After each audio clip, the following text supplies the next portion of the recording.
नमो अरिहन्ताणम्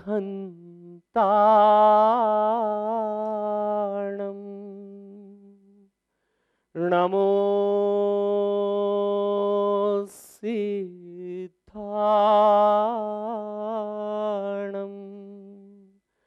नमो आयर्याणम् नमो वज्रायाणम्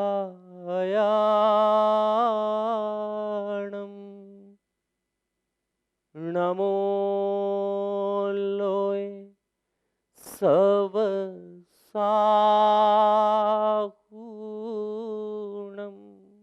ऐसो पंच नमोकारो सव पावपणाशनो मंगलाणंच सवेसिं परमं हवै मंगलम।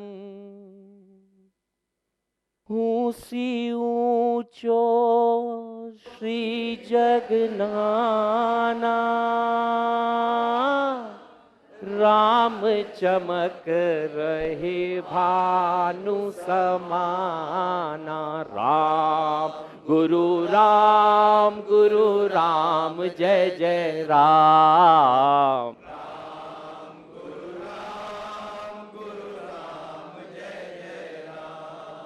ऊंची ऊंचो श्री जगनाना राम चमक रहे भानु समाना। गुरु राम जय जय राम। गुरु राम जय जय राम। गुरु आज्ञा को हमने माना उत्क्रांति सारे जग में फैलाना। गुरु राम जय जय राम। गुरु राम जय जय राम। पूरे एक साल इस धुन के सहारे पूरे देश के कोने कोने में हम लगातार घूमते रहे।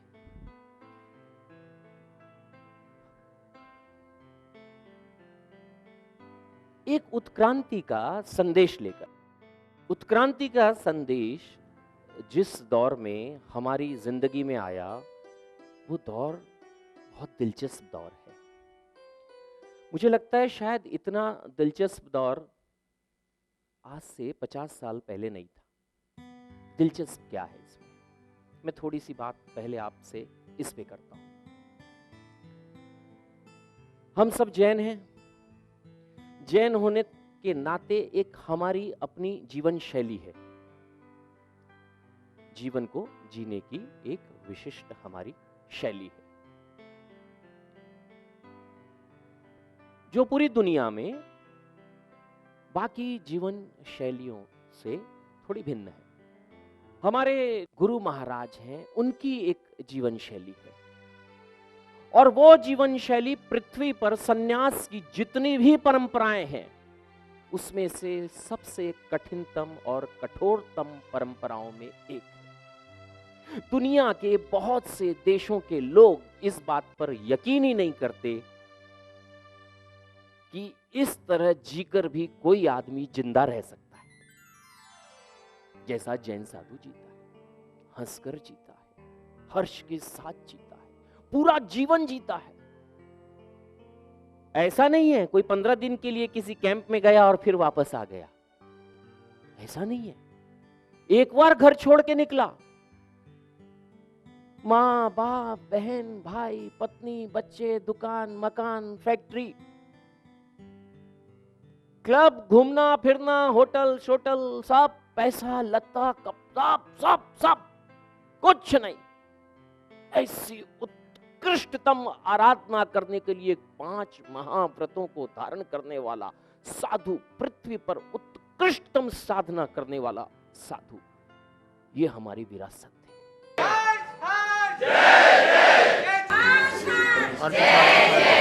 ये जैन समाज की विरासत है। 10,000 साधु साध्वियों का विशाल ये रैला, ये पृथ्वी की विरासत है, ये इस ग्रह की विरासत है। एक तरफ ये, दूसरी तरफ इसको मानने वाले हम लोग हैं। हमारी भी एक विशिष्टता है। पूरी दुनिया में जैन व्यक्ति को एक खास नजरिए से देखा जाता है, क्योंकि उसके जीने की कुछ ऐसी विशिष्ट परंपराएं हैं जो बाकी दूसरी सारी परंपराओं से अलग है। बहुत अहिंसक व्यक्ति होता है, जितना बच सके उतना हिंसा से बचने की कोशिश करता है। हर तरह से, खाने से, बोलने से, चलने से, पहनने से, रहने से, पूरी जीवन शैली में कितनी ज्यादा वो अहिंसा को अपना सकता है, इसका प्रयास हम श्रावक श्राविका भी करते हैं। हम सब अपने साधु साधियों को भगवान समझते हैं और देव गुरु धर्म की आराधना में अपना उत्कृष्ट सब कुछ सदा लगाते रहते हैं।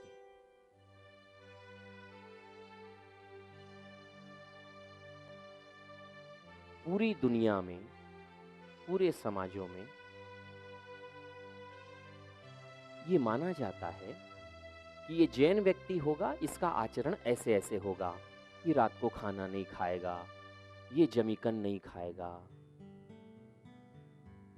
ऐसी कुछ मोटी बातें हमारे साथ जुड़ी हुई हैं।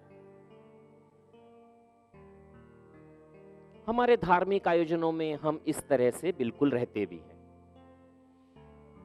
लेकिन फिर एक हमारा दूसरा रूप है जो हम अपने स्थानक से, अपने देरासर से, अपने मंदिर से जो ही बाहर निकलते हैं, अपने प्रवचन स्थलों से, अपने साधु सन्यासियों की सोहबत से जैसे ही बाहर आते हैं, पता नहीं हमको क्या हो जाता है। हम एक दूसरे तरह के आदमी बन जाते हैं। क्यों साहब? हम बिल्कुल चेंज हो जाते हैं। जैसे फिल्म में कैरेक्टर चेंज हो जाता है, मेकअप धोता है, दूसरा ही आदमी हो जाता है। अभी सन्यासी का रोल कर रहा था, अभी कुछ और हो जाता है। हमारे जितने सामाजिक आयोजन हैं, जिसमें शादी प्रमुखता से है, फिर जन्म है, फिर मरण के आयोजन हैं, फिर तपस्या के आयोजन हैं, जितने भी तरह के हमारे सामाजिक आयोजन हैं, उसमें जो हमारी जीवन शैली है वो हमारे ही द्वारा खड़ी की गई जीवन शैली से बिल्कुल अलग है। और इतनी अलग है कि कई बार तो हमको खुद को यकीन नहीं होता कि हम हैं कौन। वो जो चोल दुपट्टा पहनकर आचार्य भगवान के सामने शंभो शरण जैसे सीन की कल्पना, चतुर्विद संघ जैसे सीन की कल्पना करने वाला व्यक्ति है, या भयंकर से भयंकर दिखावे का पहाड़ लगाकर मैं हूं सो एंड सो ये बताने के लिए तमाम तमाम तमाम तरह के साधनों को झोंक देने वाला आदमी। बड़ा ड्वेल कैरेक्टर है। और जब हम कंफ्यूज हैं तो लोग कितने कंफ्यूज होंगे हमारे बारे में कि भैया ये है किस तरह के लोग। एक तरफ तो 30 दिन का उपवास करते हैं, अखबारों में फोटो छपाते हैं, 30 दिन सिर्फ गर्म जल पर। महान जैन परंपराएं, महान चतुर्मास, देवादिदेव की आराधना, धर्म की उत्कृष्ट प्रभावना, और चतुर्मास खत्म, शादियां शुरू। सबसे बड़ी शादियां शहर में जो होती है, सबसे ज्यादा जिसमें आडंबर, पाखंड और दिखावा किया जाता है, उन शादियों को करने वाला कौन? कौन? वाह साहब, आप इतनी ईमानदारी और ऑनेस्टी के साथ इस बात को स्वीकार कर रहे हैं तो ये काम बहुत आसान होगा। मैं जो बात आपसे शेयर करना चाहता हूं कि हमारे अपने ही व्यक्तित्व के इन दो पहलुओं से हम सीख सकते हैं कि सही कौन सा है, हमें क्या होना चाहिए जिंदगी में। तो आप कहेंगे साहब इसमें क्या पूछने की बात है, रूप तो भैया वही सही है हमारा जो हम बड़े आनंद के साथ अपनी धर्म आराधना करते हैं। ये तो अब क्या करें, करना पड़ता है, जबकि सब करते हैं तो हमको भी करना पड़ता है। हर व्यक्ति यही जवाब देता है कि सब करते हैं। वो सब कौन है ये कोई नहीं जानता। वो सब हम ही हैं। आप और मैं मिलकर एक सब बन जाते हैं। तो हम कहते हैं सब करते हैं इसलिए हमें करना पड़ता है। लेकिन जो बात मैं आपसे कहना चाहता हूं वो ये है कि जिस चीज को हम सही समझते हैं, जिस चीज को हम कहते हैं ये हमारी जीवन परंपरा है, जिस चीज के सामने हम नतमस्तक हैं, उन मूल्यों की कोई तो झलक हमारे इस जीवन में भी होनी चाहिए। एकदम तो अपोजिट नहीं होना चाहिए। कुछ तो ऐसा लगना चाहिए कि हम इसको मानने वाले लोग हैं, ऐसा हमारे जीवन से भी आना चाहिए। सिर्फ हमारे वस्त्रों से, हमारी क्रियाओं से नहीं, हमारे जीवन से वो प्रकट होना चाहिए।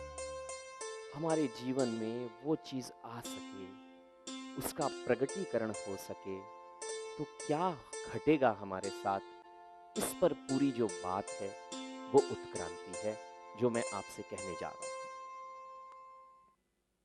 आज इस आडंबर के चलते, इस पंप एंड शो के चलते, इस दिखावे की भागम भाग के चलते, इस देखा देखी के चक्कर में हमारे आदमी की जिंदगी भर की जो कमाई है वो स्वाह हो रही है।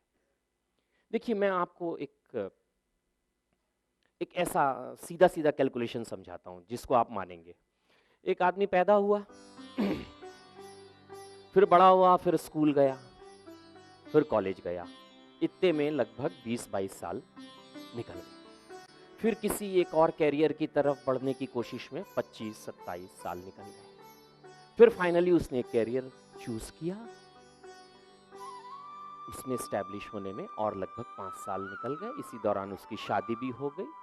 32-35 तक होते शादी, बच्चे, परिवार, कैरियर, इसमें सारा समय निकल गया। 35 से 45 तक जबकि उसके जीवन का श्रेष्ठ समय था, जिसमें उसने अपने टैलेंट से, प्रारब्ध से, भाग्य से, सहयोग से, अवसरों से जो बेस्ट से बेस्ट वो कमा सकता था, हासिल कर सकता था, वो जिंदगी में उसने हासिल किया।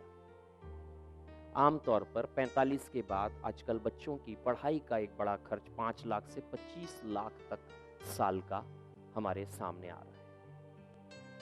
आदमी उसको करते करते 52-53 तक हुआ, तब उसके पहले बच्चे की शादी लग गई। अब इसके बाद क्या हुआ, जितना हमने इस पूरी यात्रा के दौरान दूध से लेकर उसके घी बनने तक की यात्रा के दौरान जो संचित किया, वो पहली ही शादी में क्या हो गया साहब? सब एक मत है कि वो स्वाहा हो गया। वो खर्च नहीं हुआ, वो आनंद का कारण नहीं बना, वो दिखावे में स्वाहा हो गया। तब एक सवाल उठता है, पूरी दुनिया में, सारे समाजों में हमको कहा जाता है कि हम लोग पक्के व्यापारी हैं और हमारे खून में व्यापार है, और हैं भी। पूरी जिंदगी आमतौर पर हमारी समाज के लोग सुबह 10 बजे से लेकर रात को 10 बजे तक काम करते हैं। अपनी जिंदगी के सब शौक, मौज, आनंद, पैशन, वैशन, ये वो सब किनारे करके कैसे व्यापारी हैं? इतना कुछ लगा के, इतना कुछ त्याग करके जो इकट्ठा करते हैं, उसको आपने अभी भी बताया कि उसको स्वाहा कर देते हैं। ये किस तरह के व्यापारी हैं हम लोग? पूरा दुनिया के व्यापार में हिंदुस्तान के पूरे व्यापार में बहुत बार हमारे पास आंकड़े आते हैं कि हम कितना शेयर करते हैं इस देश की जीडीपी में। लेकिन ये क्या है? ये एक बहुत बड़ा प्रश्न है हमारे सामने कि इस तरह पूरी जिंदगी भर की कमाई को हम 3 दिन में स्वाहा क्यों कर रहे हैं? और एक बड़ा प्रश्न है कि इस स्वाहा करने के बाद हमारी क्या स्थिति होती है? इस स्वाहा करने के बाद हमारी स्थिति ये होती है कि जब हमारे काम करने की एनर्जी, हमारा पावर कम होने लगता है, तब हमारे पास हमारी जिंदगी भर का जो हमारी बैकबोन है वो खत्म हो जाता है। इसके कारण कई लोग अपने बच्चों को अच्छी जगह पढ़ने नहीं भेजते कि नहीं कुछ पैसा बचा लें, शादी में लगेगा बेटे को कैसे भेज दूं मैं पढ़ने के लिए बड़े इंस्टीट्यूट में, वहां तो बड़ा खर्चा होगा। कई लोग महंगे इलाज नहीं करा पाते। कोई व्यक्ति अपने बिजनेस का विस्तार नहीं कर पाता, ये सोच के कि अभी कुछ नया करूंगा तो बहुत पैसा लग जाएगा, लेकिन इतना पैसा तो मुझे शादी में लगाना है। यानी जिंदगी की जरूरी से जरूरी चीजें भी आदमी टाल देता है सिर्फ इसके लिए कि उसको 1-3 दिन में सब कुछ क्या करना है? स्वाहा। ये हमारी स्थिति है। और आचार्य भगवान ने, उनको तो दीक्षा लिए वर्षों बीत गए, उनको तो पता नहीं हम लोग इधर क्या करते हैं, लेकिन उन्होंने ये जाना कि हम लोगों का जो इस तरफ का जीवन है 2 घंटे 3 घंटे वाला, उससे बाकी 20 घंटे वाला जीवन बहुत अलग है। और जब तक हम उस 20 घंटे के जीवन की कुछ आडंबर, कुछ दिखावे को थोड़ा कम नहीं करेंगे, तब तक इधर आकर की जाने वाली हर क्रिया हमारे अंदर तक नहीं पहुंच पाएगी। हमारे जीवन में कोई फूल नहीं खिला पाएगी, कोई शांति और कोई आनंद की यात्रा हमारे भीतर शुरू नहीं होगी, जो कि उसका यथेष्ट है वहां जाकर पाने का। तब ऐसे दौर पर समाज के लिए एक बहुत ऐसे अनुशासन की जरूरत थी जिससे कि वो अपनी जर्नी को, अपनी जिंदगी को आनंदमयी बना सके। ये बातें मैं उत्क्रांति के 12 नियमों के इस पैम्फलेट में हजारों लोगों ने पूरे देश में इन 12 नियमों को माना है और उत्क्रांति परिवार बनने को अपना ध्येय बनाया है। मैं आपसे पहले 3 नियमों का जिक्र कर रहा हूं जो हम लोग आमतौर पर अपनी जिंदगी में करते हैं। निमंत्रण पत्र का सादगीपूर्ण होना। आज निमंत्रण पत्रिका अपने आप में एक बहुत बड़ा काम बन गया। 2000 तक की पत्रिकाएं बन रही हैं। जो काम 2 रुपए में हो सकता है या बिना पैसे के हो सकता है। देखो, विज्ञान ने इतनी तरक्की कर ली, अब हम किसी को पोस्टकार्ड लिखते हैं क्या? अंतर्देशी, लिफाफा, ट्रंकॉल, एसटीडी। अरे इवन आजकल मोबाइल पे भी आप अपने बेटे को फोन करोगे तो फोन नहीं उठाएगा, आपको उसको टेक्स्ट करना पड़ेगा, उसमें वो ऑनलाइन मिलेगा। तो हम करते हैं ना ऐसा। तब हमने विज्ञान की सारी मॉडर्न टेक्निक्स को यूज कर लिया, लेकिन जब शादी की बात आती है तो हम वहीं के वहीं हैं। हम उसी युग में जीना चाहते हैं और हम एक मोटी पत्रिका छपाने की जिद में लग जाते हैं। और आज पत्रिका के नाम पर लाखों रुपए खर्च हो रहे हैं। और जो सबसे दिलचस्प बात है कि इन लाखों रुपए का भविष्य क्या है। जो भी रुपए हम कमाते हैं अपने वर्तमान के जीवन को लगाकर, उसका कोई भविष्य तो होना चाहिए ना। हाँ, कौन मेरी बहन बोली डस्टबिन? हाँ, डस्टबिन। तो उन लाखों रुपए का भविष्य क्या है? डस्टबिन, कचरा। अब मैं आपसे दूसरी बात कहता हूं, ये तो इसका एक पक्ष हुआ। दूसरा पक्ष, वो एक पत्रिका हमारे जैसे अहिंसक समाज के लिए बिल्कुल ठीक नहीं है, क्योंकि एक पत्रिका में जितना कागज लगता है वो कई हरे बांसों की बलि देता है। दूसरा, ये आपकी पत्रिका पर्यावरण के लिए बिल्कुल ठीक नहीं है, वो लगातार कचरा बढ़ा रही है जिसका कोई यूटिलाइजेशन नहीं है। और तीसरी बात, ये टाइम की, एनर्जी का और पैसे का दुरुपयोग है। इसके बजाय अगर आप किसी को व्हाट्सएप पे भेज दो, बढ़िया सा बनाकर, 200 रुपए में इतनी बढ़िया व्हाट्सएप इमेज बन जाती है, कलरफुल। फिर जिनके पास, कुछ लोग अभी भी व्हाट्सएप से बचे हुए हैं, उनको मैसेज कर सकते हैं। और मान लो मैसेज और व्हाट्सएप दोनों पे उनका रिप्लाई नहीं आता, तो आप उनको उठाकर फोन कर सकते हैं। और आप यकीन मानिए, किसी को अगर आप फोन करके बोलेंगे ना कि भैया वो फलाने दिन आपको आना है, तो पक्का आएगा। क्योंकि आजकल हम लोग बोलते हैं, अरे उसका कार्ड तो क्या, उसके 2-2 फोन भी आ गए, अब तो जाना ही पड़ेगा। मतलब हमारे लिए कार्ड की इंपॉर्टेंस, हमारे लिए किसकी इंपॉर्टेंस है? व्यक्तिगत कॉल की। तो वो ही कर लीजिए, कितना सस्ता हो गया है कॉल करना, 1-1.5 रुपए का कॉल होता है। उसके लिए हम क्यों 500 रुपए, इतना समय, इतनी टाइम, इतनी एनर्जी और इतनी हिंसा फैलाएं। और फिर क्या होता है, हर चीज में देखा देखी चलती है। जैसे आपने एक महंगा कार्ड छपाया, तो सोसाइटी के दूसरे लोग भी एकदम से 5-10 रुपए का कार्ड नहीं छपा सकते। न चाहते हुए भी किसी को 50-100 रुपए का कार्ड छपाना पड़ता है। तो एक तरह से इस हिंसा से, इस दिखावे से कुछ भी हमको मिलता नहीं। जो काम विज्ञान ने बहुत आसान कर दिया है, हमको उसको उसी तरह आसानी से करना चाहिए। ये हमारा उत्क्रांति का पहला पॉइंट है। और दूसरा पॉइंट है, संगीत संध्या का आयोजन नहीं करना।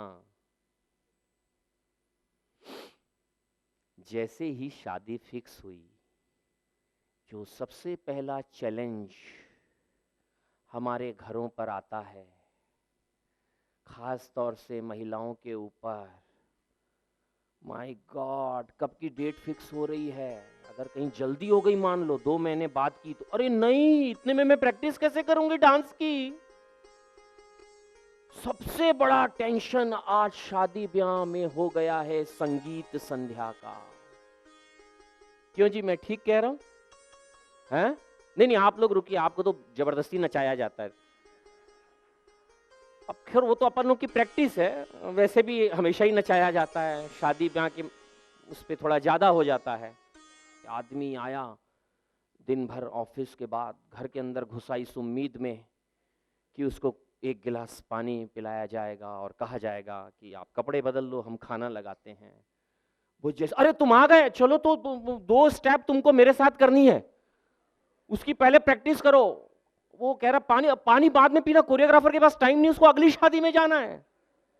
चलो, अब वो आदमी बेचारा चार्टर्ड अकाउंटेंट, वो इंजीनियर, वो ऑफिस में बैठता है, पूरे दिन काम करता है, उसकी कमर में न तो इतनी लोच होती है और न इतनी दिमाग में तैयारी होती है, लेकिन उसको करना पड़ता है। और उस प्रेशर के जोन से बाहर आके कई दिनों की प्रैक्टिस चल चुला के, और फिर जब आपको परफॉर्म करना है, आपको मंच पे आके खड़े होके नाचना है और किसी बड़ी हीरोइन और हीरो की कॉपी करनी है, तो एक दूसरा तनाव और आपके दिमाग में होता है कि कपड़ा, वरना तो डांस का पूरा लुक ही चला जाएगा।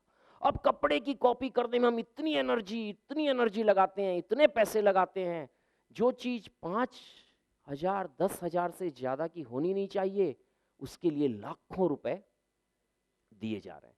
फिर एक फाइनली सीन लगता है परफॉर्मेंस का।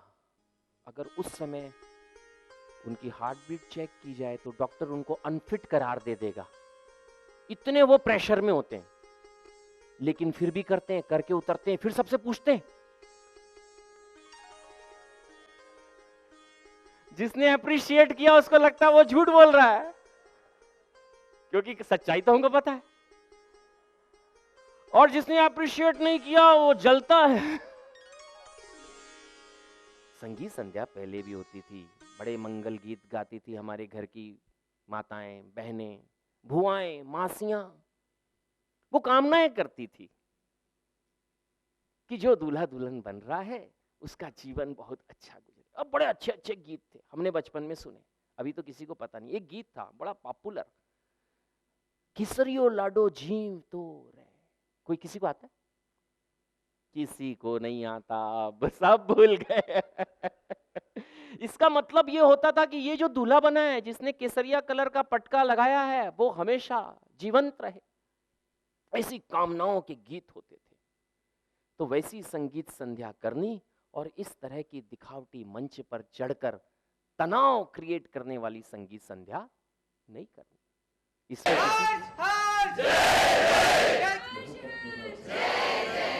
तीसरा पॉइंट,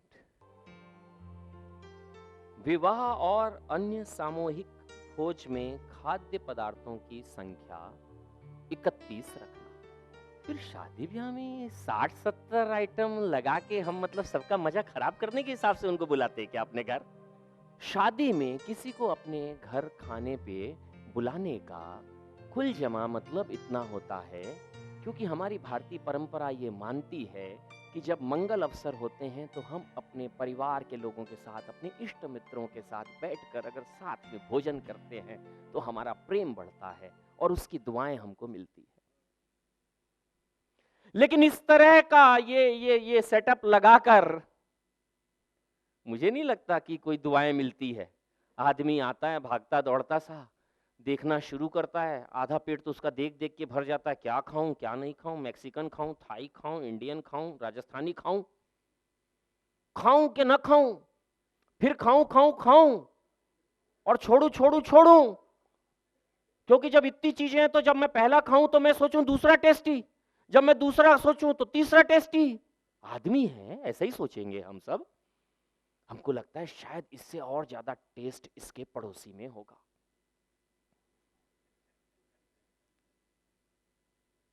तो हम एक भी आइटम ठीक से खा नहीं सकते, चखते जाते हैं फेंकते जाते हैं, चखते जाते हैं फेंकते जाते हैं। अंततः पेट बेचारा कहता है बस करो महापुरुष और अत्याचार मत करो।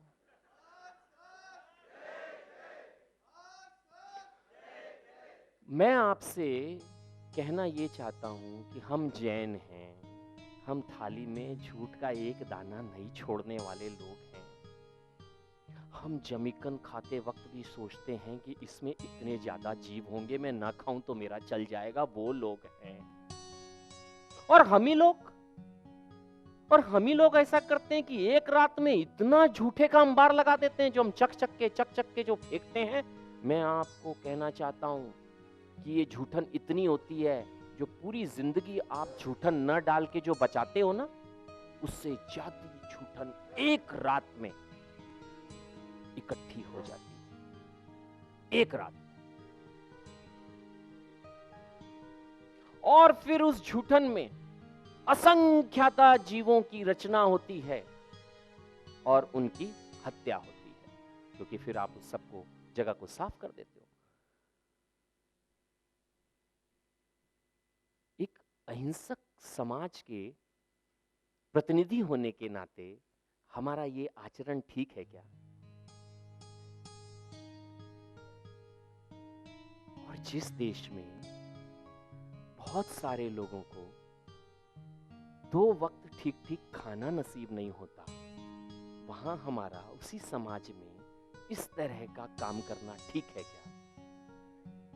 तो प्रश्न उठता है कि हम क्यों करते हैं? तो जवाब आता है साहब, पड़ोसी करता है ना, मोहल्ले वाले करते हैं ना, समाज वाले करते हैं ना, तो हमको भी करना पड़ता है।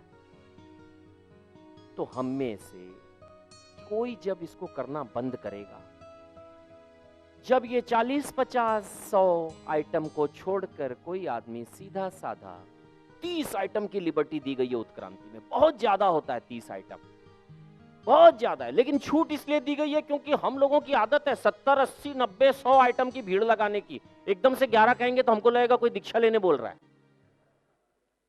हम डरपोक भी बड़े हैं, फट से डर जाते हैं, अरे क्या होगा फिर।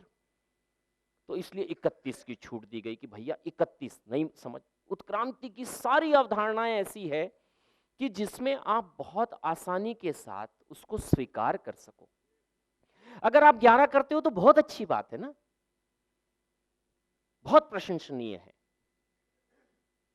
लेकिन 31 से ऊपर तो किसी हालत में करना ही नहीं चाहिए, ये उत्क्रांति कहती है। आप देखेंगे हर पॉइंट में हम जो अंबार लगा रहे हैं अपने दिखावे का, उसको बहुत कम करने की बात की जा रही है, पूरी तरह छोड़कर, और बिल्कुल एक सादगी से खड़े होने जैसी कोई कड़क बात इसमें नहीं की जा रही है। और इसीलिए मुझे लगता है कि उत्क्रांति की अवधारणा की इतनी स्वीकार्यता पूरे देश में हमको देखने के लिए मिल रही है, क्योंकि हर व्यक्ति इस चीज से मुक्त होना चाहता है, कोई नहीं करना चाहता। पूरी सोसाइटी परेशान हो चुकी है, तो शादी ब्याह में 31 आइटम से ज्यादा नहीं करना। अब मैं आपके सामने वो पॉइंट के उल्लेख करना चाहता हूं जो हमारे सभ्य और संस्कारी होने की पुष्टि करते हैं।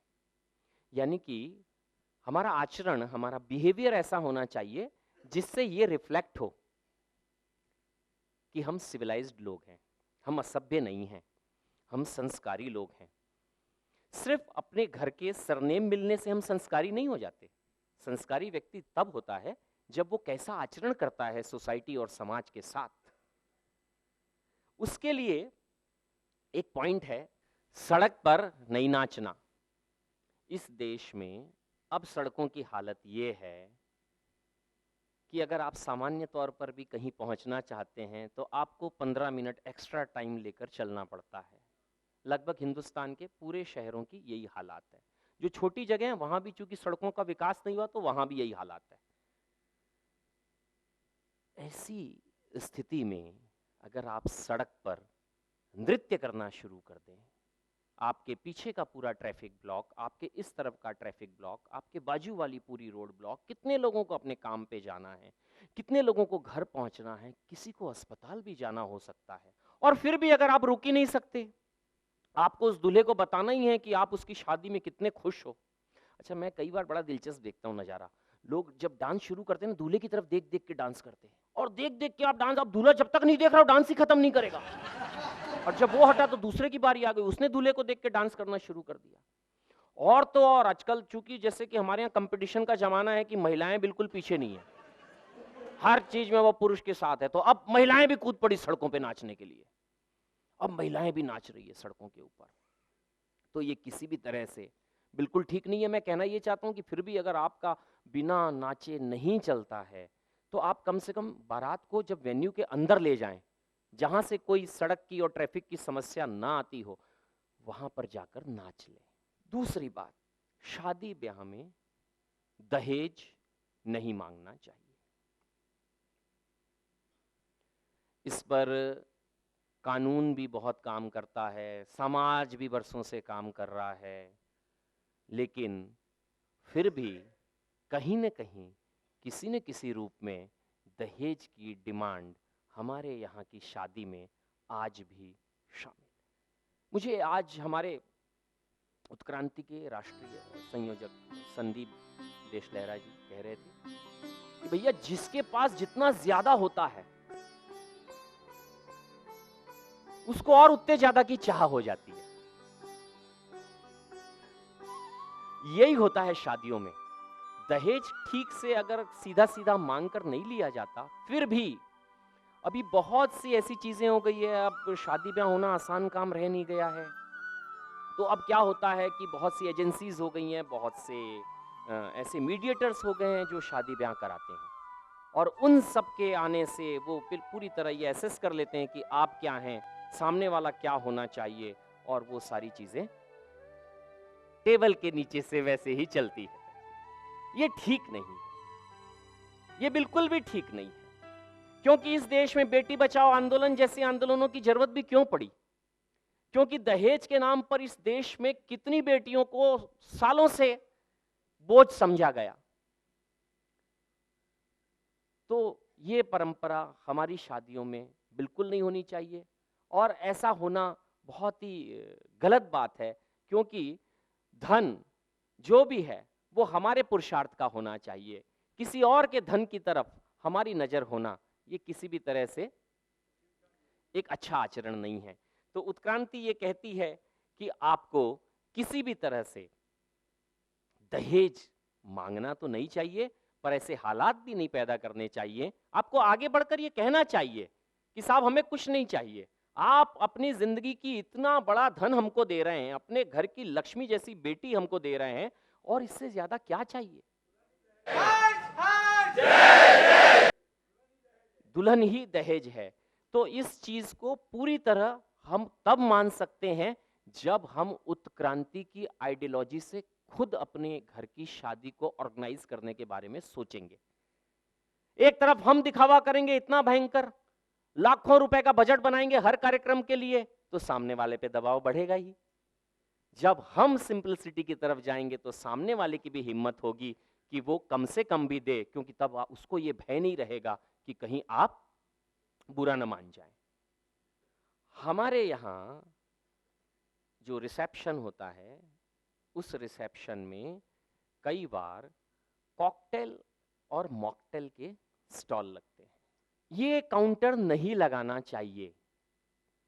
हम कैसी परंपरा, कैसे संस्कारों से, कैसी पारिवारिक पृष्ठभूमि से आते हैं, किस तरह की हमारी पूरी जीवन शैली है, उससे मैच करता हुआ हमारा सामाजिक कार्यक्रम का दृश्य होना चाहिए। हम कुछ और हैं, जिस दिन हमारे यहाँ शादी लगी हम कुछ और ही करने लगते हैं, एकदम से पता नहीं हमको क्या हो जाता है एक रात के लिए, अगली सुबह हम वापस वैसी हो जाएंगे। तो इसलिए ये मॉकटेल और कॉकटेल के काउंटर ना तो हम अपने घर में लगा सकते हैं, क्या है साहब?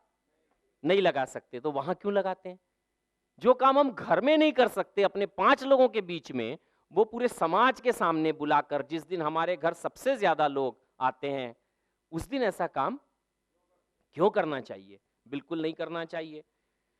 और एक पॉइंट है कि यदि महिला वेटर की आवश्यकता हो तो ही उन्हें बुलाना, और वो भी शालीन कपड़ों में।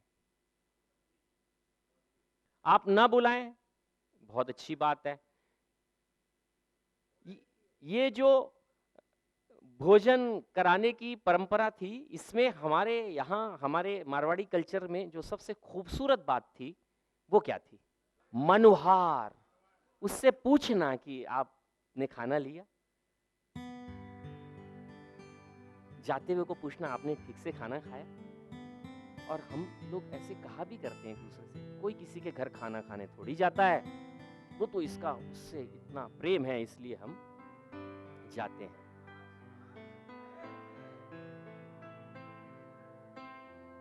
और इस तरह के शोशेबाजी में वो जो खूबसूरत सी मीठी मनुहार थी, जो सुगंध थी मिट्टी की, हमारी परंपरा की, वो पूरी।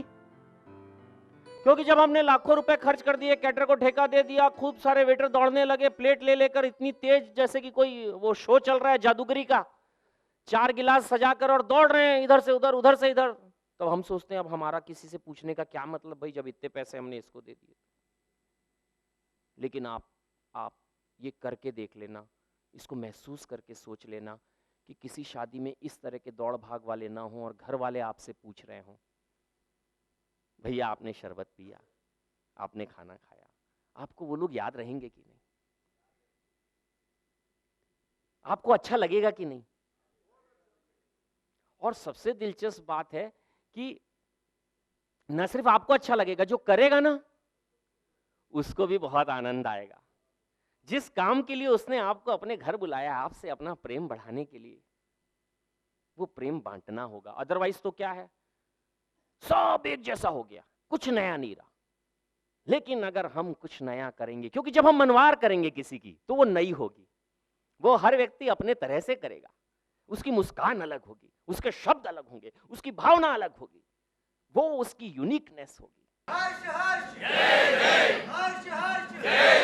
इसके बाद जिन 5 पॉइंट का मैं आपसे जिक्र करना चाहता हूं, वो सबसे आसान पॉइंट है, इसलिए मैं उसका जिक्र सबसे आखिरी में कर रहा हूं, जिसको मानने में किसी को कोई भी परेशानी नहीं होगी। जैसे कि हमारे सामूहिक कार्यक्रमों में जमीकंद का इस्तेमाल नहीं करना, हमारे विवाह फंक्शन में फूलों का उपयोग नहीं करना, पटाखे नहीं फोड़ना, नॉनवेज नाम और उसके आकार के सलाद नहीं लगाना, और बनते कोशिश नॉनवेज होटल में शादी ब्याह नहीं करना। ये 5 ऐसे नियम हैं जो हमारी धार्मिकता को पुष्ट करते हैं, और ये हमें करना ही चाहिए। इतने कम से तो काम ही कैसे चलेगा? देखिए, जमीकंद हमारे यहाँ हम आम तौर पर घरों में भी बहुत से ऐसे दिन होते हैं जिसमें नहीं खाते। तो फिर अगर एक दिन जब शादी है और हम सामाजिक रूप से इतना बड़ा कार्यक्रम कर रहे हैं, उसमें जमीकंद हमारी प्लेट में लगाना ये ठीक नहीं है। क्योंकि दुनिया में देखिए पहले दो ही तरह के भोजन होते थे, एक वेज और एक नॉन वेज। ये जैन लोगों ने पूरी दुनिया घूम घूम कर इस बात को प्रचारित कर दिया कि जो जैन होता है वो जमीकंद रहित भोजन करता है। ट्रेवल्स की चेन्स के भीतर क्या आ गया? जैन फूड आ गया। हमने वहां तो सब जगह शामिल करा दिया और अपने शादी ब्याह में हम काट के प्याज सजा रहे हैं। क्या ये ठीक है? तो वो नहीं करना। फूलों का हम एक स्टेज बनाते हैं शादी में। इतना बड़ा स्टेज आमतौर पर बनता है। इतना बड़ा स्टेज बनाने के लिए कम से कम 10,000 से 20,000 फूल लगते हैं। हम न्यूनतम हिंसा करने वाले लोग एक रात भी नहीं, 3 घंटे के लिए 10,000 जीव और उन फूलों के अंदर के बीज को गुणा कर दें तो लाखों जीव का घमसान कैसे कर सकते? स्टेज को कलरफुल बनाने के लिए बहुत से आजकल नए साधन आ गए। कपड़ों से सजाते हैं लोग, बड़ा सुंदर। तो इसलिए फूलों का उपयोग नहीं करना चाहिए। और फूल इतने बड़े कचरे में तब्दील होते हैं कि अगली सुबह वो इस देश के लिए भी समस्या है कि उसको कहां फेंका जाए। तो इसलिए फूलों का उपयोग नहीं करना। फटाके, एक बम फूटा और पता नहीं कितने वायुकाय के जीवों का घमसान हुआ। तो क्या हमारी बारात में, हमारे रिसेप्शन में, आतिशबाजियों में दूल्हा दुल्हन के नाम को जलाना ठीक है? और ये जब आडंबर और दिखावा और पाखंड जब और आगे बढ़ता है तो आजकल कई जगह दूल्हा दुल्हन को किसी क्रेन से नीचे उतारते हैं और खूब आतिशबाजी और फटाके किए जाते हैं। और कई जगह ऐसा भी हुआ कि वो क्रेन गिर गई। तो इसलिए पटाखों का उपयोग नहीं करना चाहिए। और जो सलाद के स्टॉल गेट में घुसते ही लगते हैं, उसमें कई बार उनको तरह तरह के जानवरों के शेप दे दिए जाते हैं, जो कि बहुत ही आपत्तिजनक है। जिन चीजों को हम पूरी उम्र कभी भी इस्तेमाल नहीं करते, उसको प्रतीकात्मक रूप देकर भी इस तरह लगाना ये ठीक नहीं है। और नॉन वेज होटल में शादी के फंक्शन नहीं करना, क्योंकि नॉन वेज होटल में कितनी शुद्धता है वेज और नॉन वेज के बीच में, ये हमेशा एक प्रश्नवाचक चिन्ह के घेरे में है। पर बहुत सी जगह ऐसी है, कुछ प्रदेशों में ये समस्याएं हमारे सामने आई कि जहां पर प्योर वेज जैसी कोई होटल नहीं होती। तो वहां पर कम से कम हमको ये जरूर तय करना चाहिए कि बनने वाला खाना बिल्कुल सेपरेट, जहां उनका नॉनवेज का किचन है उससे बिल्कुल अलग कहीं और बनना चाहिए। ये कुल जमा 12 नियम हैं। आप में से लगता है साहब इसमें से कोई नियम कठिन है? सारे नियम बहुत आसान हैं। और इतने आसान नियमों को पालन करने से जिंदगी में कितना आनंद बढ़ सकता है, इसका आप एक अनुमान लगाइए कि आज अगर कोई व्यक्ति 30-35 साल का है और वो उत्क्रांति परिवार बन जाता है, तो उसके जीवन की जो सबसे बड़ी भागम भाग है, जो सबसे बड़ा स्ट्रेस है कि मुझे बहुत सारा धन जमा करना है। क्यों जमा करना है? नहीं, आप ही लोगों ने बताया था शुरू में, स्वाहा करने के लिए। उससे वो मुक्त हो जाएगा। उसे वो फिक्र नहीं होगी कि मुझे किसी 3 दिन इतना दिखाना है कि जितना मैं हूं नहीं। और ऐसा दिखाया हुआ 3 दिन भी जिंदा नहीं रहता, क्योंकि आने वाले सब लोग आपकी हकीकत जानते हैं। इसलिए उत्क्रांति के 12 नियमों को मानने से जिंदगी बहुत आसान हो जाती है, जिंदगी बहुत आनंदमयी हो जाती है, जिंदगी स्ट्रेस फ्री हो जाती है। आप जिंदगी का आनंद ले सकते हो, आप जीवन को जीवन बना सकते हो, आप इसी जीवन में जैन बन सकते हो। जैन बनने के नाते जो आपको हासिल करना चाहिए उसकी तरफ आप बढ़ सकते हो। और और और जब तक हमारे भीतर ये द्वंद्व चलता रहता है, जब भी हम द्वंद्व की, कंफ्यूजन की स्थिति में रहते हैं, तब तक हम कभी आनंद को हासिल नहीं कर सकते। और सबसे बड़ी बात है कि हम में से सब ये करना चाहते हैं। पूरे देश का मेरा ये अनुभव बताता है, मैं जहां गया सब कहते हैं करने में करने जैसा काम भैया यही है। फिर पूछते हैं भैया आप क्यों नहीं कर सकते? वो कहते हैं चूंकि सब करते हैं, हम नहीं करेंगे कुछ तो लोग हमारे बारे में क्या सोचेंगे। तो उसके लिए बहुत बेहतरीन, ये देखिए साहब, ये उत्क्रांति का मोनो है। जब आप इस उत्क्रांति परिवार बनने की संकल्पना में आ जाएंगे, तब आप अपनी शादी के कार्ड में, जो कि सिंपल होगा, ये उत्क्रांति का मोनो लगाएंगे। पढ़ने वाला समझ जाएगा कि आपने पैसे बचाने के लिए नहीं, बल्कि अपना धर्म और अपने संस्कार बचाने के लिए सिंपल कार्ड छपाया।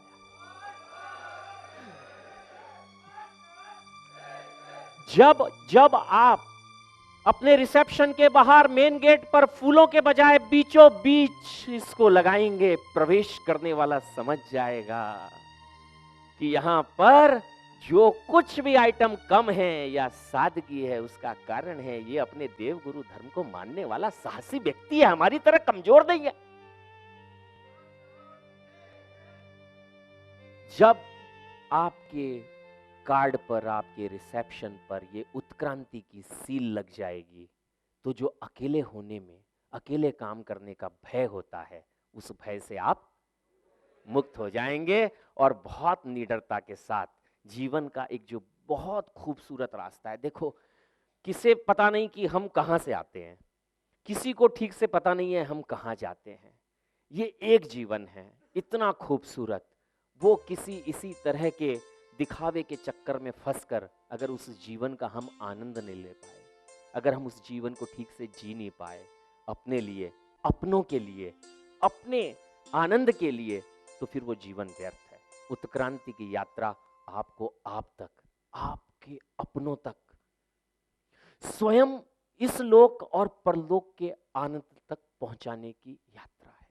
इस यात्रा को जरूर आप शामिल होइएगा। और ये अद्भुत मानव जन्म, जिसके लिए देवता भी तरसते हैं। और हमारे यहाँ एक गाथा कही गई है, धम्मो मंगल मुक्किठम अहिंसा संजमो तवो देवा विंटम नम्मम संति जस्स धम्मो सया मणो। धर्म मंगल है, उत्तम है, और कौन सा धर्म? जो अहिंसा और संयम का मार्ग है। और देवता भी उसको नमस्ते करते हैं, नमन करते हैं, वंदना करते हैं, जिस व्यक्ति का मन ऐसे धर्म को पालने के लिए उन्मुक्त होता है, रत रहता। ये हमारी परंपरा कहती है। तो इस परंपरा में जब हम कहते हैं ना, एक जैन होने के नाते बहुत हमारा गौरव है, बहुत हमारे भाग्य हैं कि हमने जैन कुल में पैदा हुए, तो इसको हम सार्थक करें। उत्क्रांति इसके लिए एक बहुत ही जबरदस्त आपके पास माध्यम है, इसका आप जरूर उपयोग कीजिएगा, ये मेरी भावना है। जय जयकार, जय जयकार, रामगुरु की जय जयकार, ऊंची ऊंचा श्री जगन्नाथ, राम चमक रहे। जो बातें मैंने आपको कही, उस पर अगर आपके कोई प्रश्न हो तो आप पूछ सकते हैं। मैं उत्क्रांति यदि फॉलो करती हूँ, मैंने उसका पहचान ले लिया है, और मेरी भी बिटिया है, उसकी यदि शादी हो रही है, तो सामने वाले यदि उसको नहीं फॉलो करना चाहते तो उसके लिए हम क्या करेंगे? हाँ, आप ये कर सकती हैं। पहले तो आप उनको कन्विंस करने की ही कोशिश करेंगे कि भाई हमने उत्क्रांति का पहचान लिया हुआ है और हम चीज़ों को इस तरह करना चाहते हैं।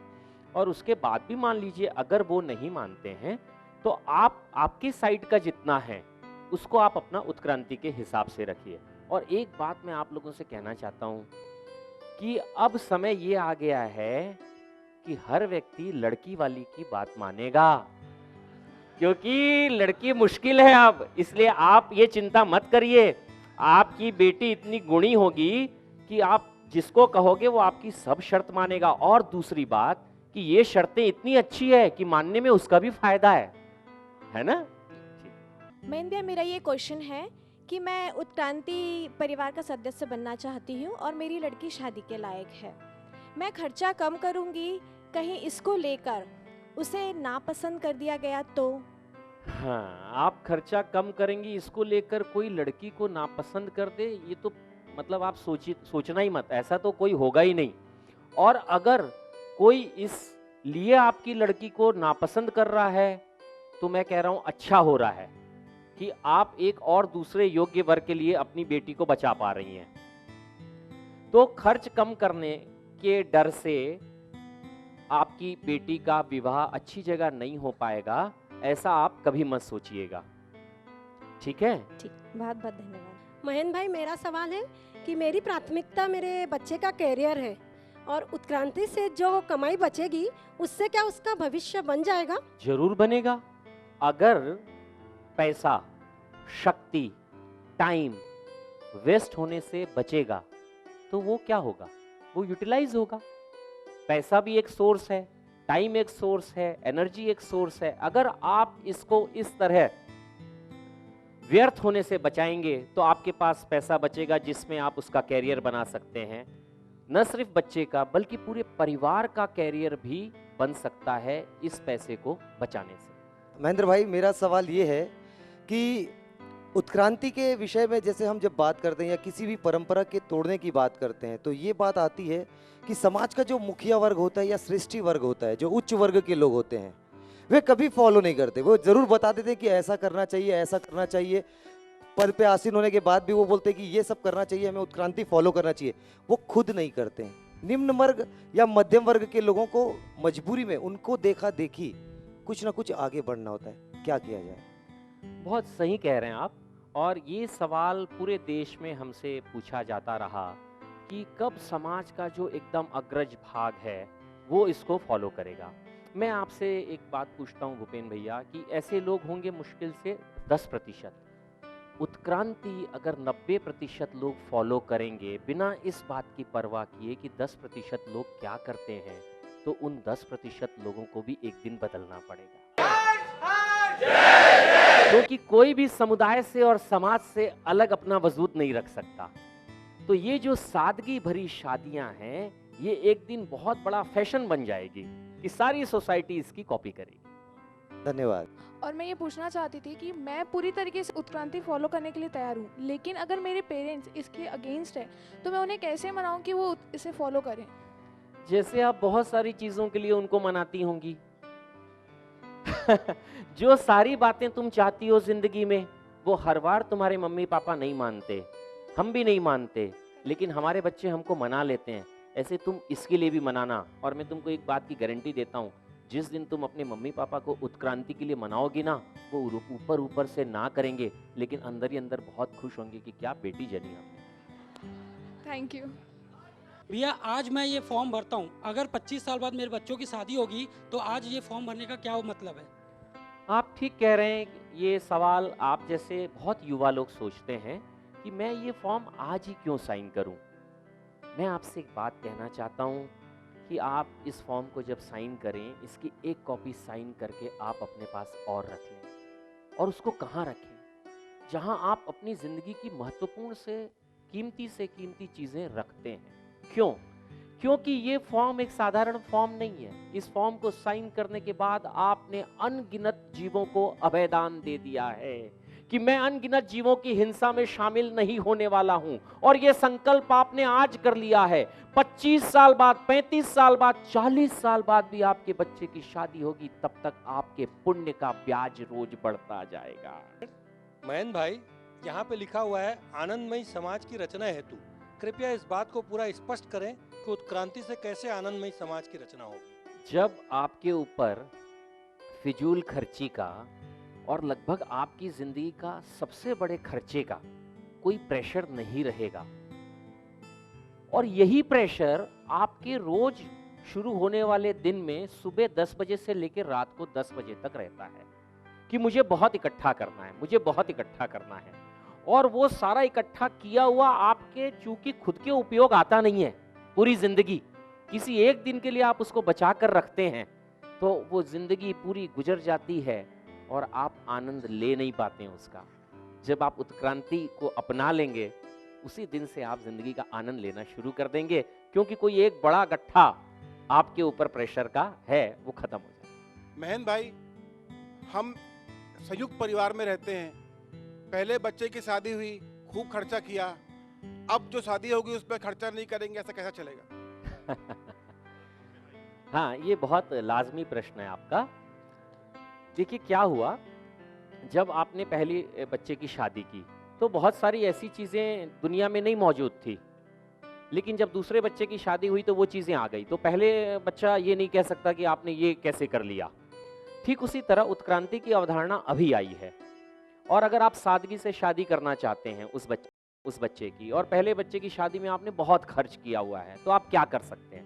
आप ये कर सकते हैं कि बचा हुआ जो सारा पैसा है, जो आपने सादगी से शादी करने के कारण लाखों रुपए बचाए हैं, आप उस बच्चे को गिफ्ट कर दीजिए, बहुत खुश हो जाए।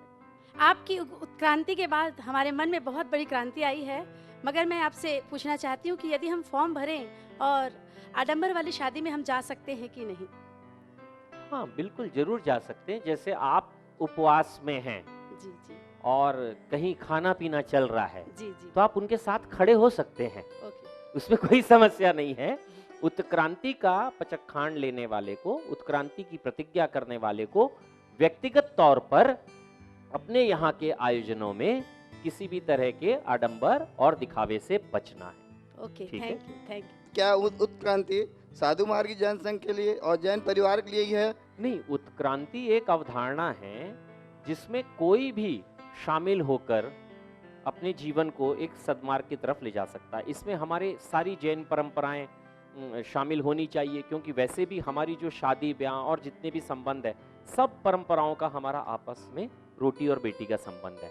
तो जब तक सारी परंपराएं इसमें शामिल नहीं होंगी, तब तक ये बात बहुत आगे नहीं बढ़ेगी। और बल्कि आपको मैं बताऊं, पूरा मारवाड़ी समाज इसमें, अग्रवाल, महेश्वरी और भी दूसरे लोग इसमें पार्टिसिपेट कर रहे हैं, और बहुत सारे शहरों में बहुत सारी संस्थाएं उत्क्रांति जैसे ही प्रोग्राम्स चला रही है।